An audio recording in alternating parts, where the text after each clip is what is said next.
happens. You've soared up to the back of another car and there's just absolutely nothing you can do about it, and that's the frustrating thing when it comes to racing like this. But hopefully by the end of the race we're going to be seeing tyres go off and we will be seeing overtaking. Yeah, now interesting, the leaders now down into the mid 126s, so over a second and a half slower than they've gone already at this stage in the race. So that does indicate either tyres have gone off very quickly, about half distance, or they're really having to manage the tyres to make them last.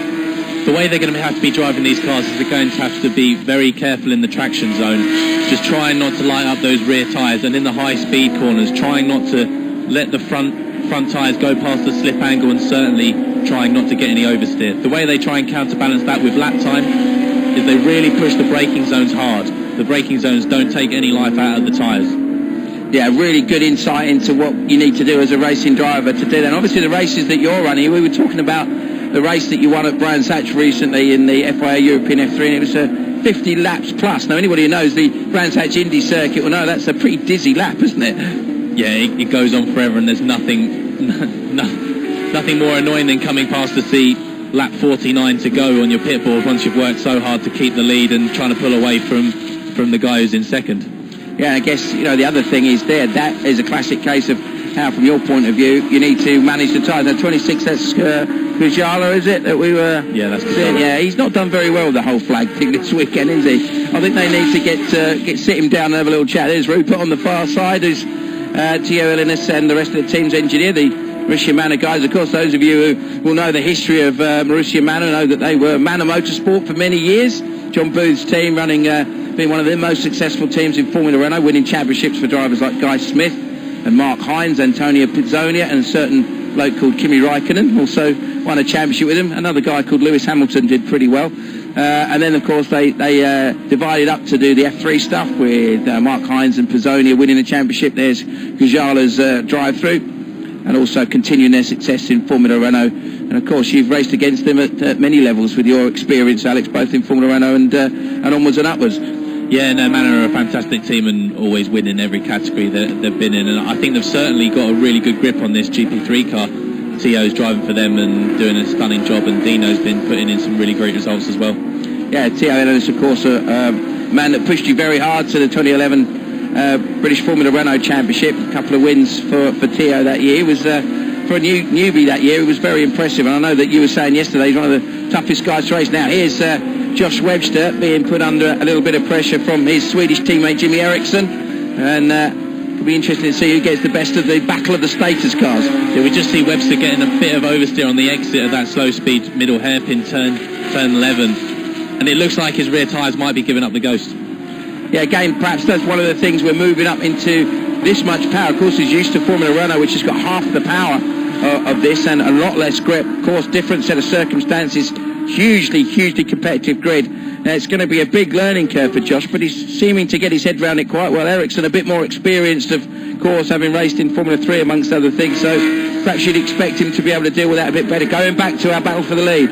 Yeah, Conor Daly just keeping the gap very nicely there, just under a second there to Regalia, but it seems like Connor's got it completely under control, and it doesn't look like that Baku's going to be making any inroads at the moment. But certainly, like I said, we've got a few laps to go, and who knows how Connor's tyres are looking. The experience that Daly will have picked up this year from his GP2 outings at one of the most difficult circuits physically and driver-wise. He was at Malaysia, of course, for Hilmer, and of course doing arguably the world's greatest motor race, although there's a certain race going on in France next weekend called the Le Mans 24 Hours, that aficionados of that will argue that that's the greatest one. But doing the Indy 500, doing GP2, what will that give him in terms of this experience here he's got now? What will he get sort of psychologically out of that, do you think?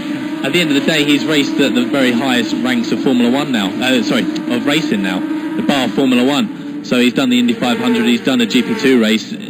There's not much more experience he can get now in terms of top flight racing bar Formula 1. Yeah, and he proved that he could deal with both of those situations well. I think he had on his website was saying he had a bit of a difficult car to drive in the Indy 500. It's a hell of an arse going into that type of racing. Of course, he's raced and won the Star Mazda series in the past, and a race that's very close to my heart, the Walter Hayes Trophy in Formula Ford, something that, being an ex-Formula Ford racer myself, I'm always passionate to see how people get on with that. But the point really is that he has managed to adapt to lots of different situations. So that's got to help him in terms of this tyre management and the psychological element of having the pressure that he's had in the early laps. Yeah, fastest lap for Carlos Sainz. He said that a few laps ago, 24.5. They've kind of slowed down from that now. Daly's putting in a 26.7, so that's a good couple of seconds off that now. Yeah, just looking to see who's the quickest driver out there at the moment. I think it is still Carlos Sainz at 26.5, so 2 seconds off of what he set as his fastest lap, and he set that fastest lap, I think that was on maybe lap 4, something like that. So that could have been an explanation as to why, why he was in a position to maintain that pace this late on. So we'll just watch with interest and see what happens. Now, unfortunately, our timing screen has decided to die on us once again. We had this issue in qualifying yesterday. So many apologies if we can't give you an immediate update of lap times, but we can obviously focus on what's happening on track and give you an indication of what we're seeing there. Hopefully we'll get some times back.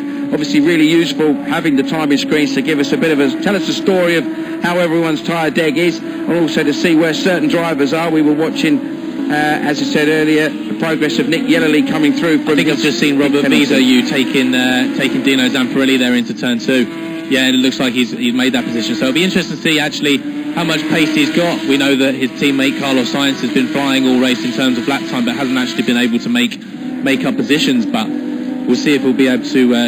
I think that's maybe a Karainen car that he could fly up to the back of. Yeah, it'd be Vino, wouldn't it, that he'd be closing back down on, because Vino just behind Elenas, who in turn is behind, of course, the 2 Arden cars and Corjus in their mix as well. So championship-wise, it's still going to be a good day's work for Theo Elenas, and of course the reverse grid situation is going to help him a little bit as well. Yeah, absolutely, but unfortunately it's only half points for the reverse grid race, and I'm sure he'd rather be winning the feature race. And it's going to be a great point haul for Conor Daly as well, because he certainly got 4 points for pole position yesterday, and now if he wins today's race, he's not exactly far behind. I think he's P4 in the championship, and not far behind at all. Yeah, well, he's currently 18 points behind Theo Elenas. So if he gets the 29 points, so car 21 under investigation, that's Melville McKee. So not quite sure what that was. There's Alex Fontana over to the right, one of the Genza cars, getting the job done there, I think, on the 23 car of Venturini, who I don't think is giving that one up at this stage either, though. He's fighting hard and fighting back for sure. There is the 16 car of Dino Zamparelli, not giving up on that move, because of course that 8th position is so important for the reverse grid pole. That's what they'll all be fighting for in around 8th place now.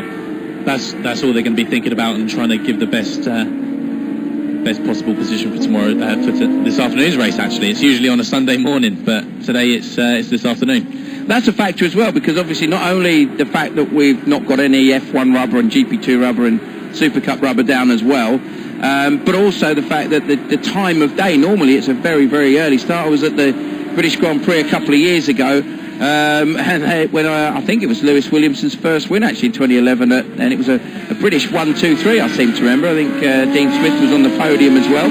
Anyway, and that was sort of 8:30 in the morning, I think, local time. So that's a factor in terms of what track condition you're working with, isn't it? Absolutely, it makes a big difference, certainly in track temperature. And you can see the rubber going just slightly off the racing line there, and it just shows the Pirellis that are degrading now. And it'll be interesting to see. I mean, we just see Carlos Sainz coming up to the back of his teammate again, Danny Kvyat. It seems that race between those two is ebbing and flowing. One lap, Carlos can catch him, and then he'll get too close. Or I don't know if they've already had a scrap. Yeah, we just saw the 11 car of Niederhauser, currently second in the championship, man, who had a couple of wins in the championship last year, and the Swiss driver actually going to be focusing on that the race that we talked about next week, the Le Mans 24 Hours, going to be racing there. So that's going to be a very, very different set of circumstances, a very different set of tyres to work with in terms of how he's going to manage those, I would think. Yeah, Nick Yellerly all over the back of Patrick Niederhauser there.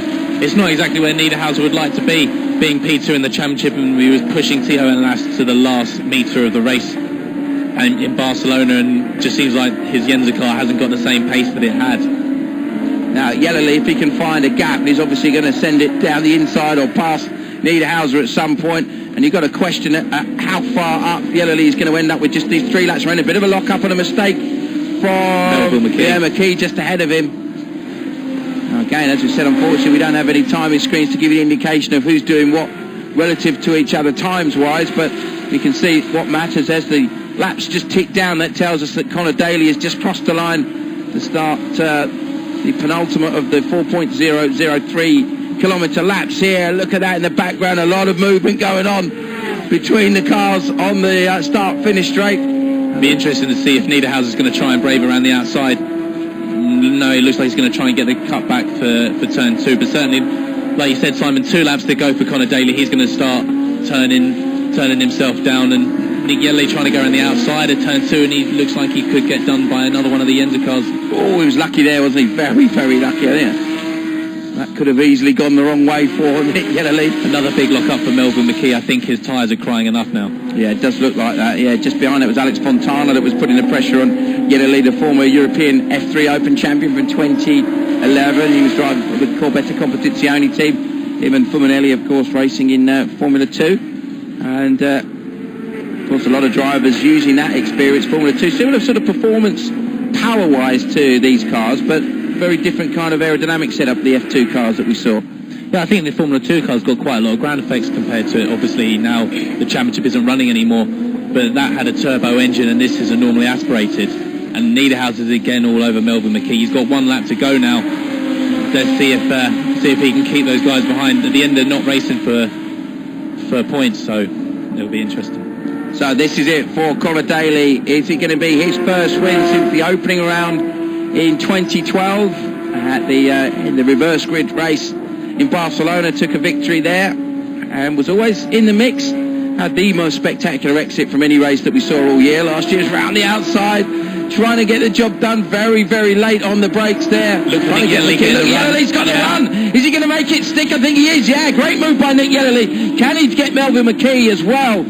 And I think Fontana has got past Fuminelli as well. Oh, nearly a contact in the background. Oh, McKee's tyres are absolutely finished now. Yeah, big lock-ups in nearly every corner now. Yeah, Nick's going to be annoyed that he's not actually racing for points or even the reverse grid pole. His pace was a lot better than this, and it's just a bit frustrating that we haven't seen him closer up the front. Again, yeah, Melville's tyres just haven't got any grip in the traction zone, and Nick's look pretty fresh. Yeah, of course, sorry, Niederhauser, not Fuminelli that I was talking about there, my apologies. Misidentified that car in the heat of the action. But this has been the man. Pole position by 0.3 of a second. Under pressure early on in the race. Controlled it beautifully. Edged away at 1.120 seconds. Last time across the line. Connor Daly takes victory in the opening race of the weekend. GP3 Valencia. The 3rd round of the championship goes to him. A great result and the best result of his series so far for Faccia Regalia. An ART Grand Prix 1-2. 3rd for Kevin Corregius. Ahead of a charge in Daniel Fiat and Carlos Sainz. This is not finished though. This scrap to the line. This is for around about 11th position. Backwards McKee. I think it's just going to hang on. He is. It's going to be Mel.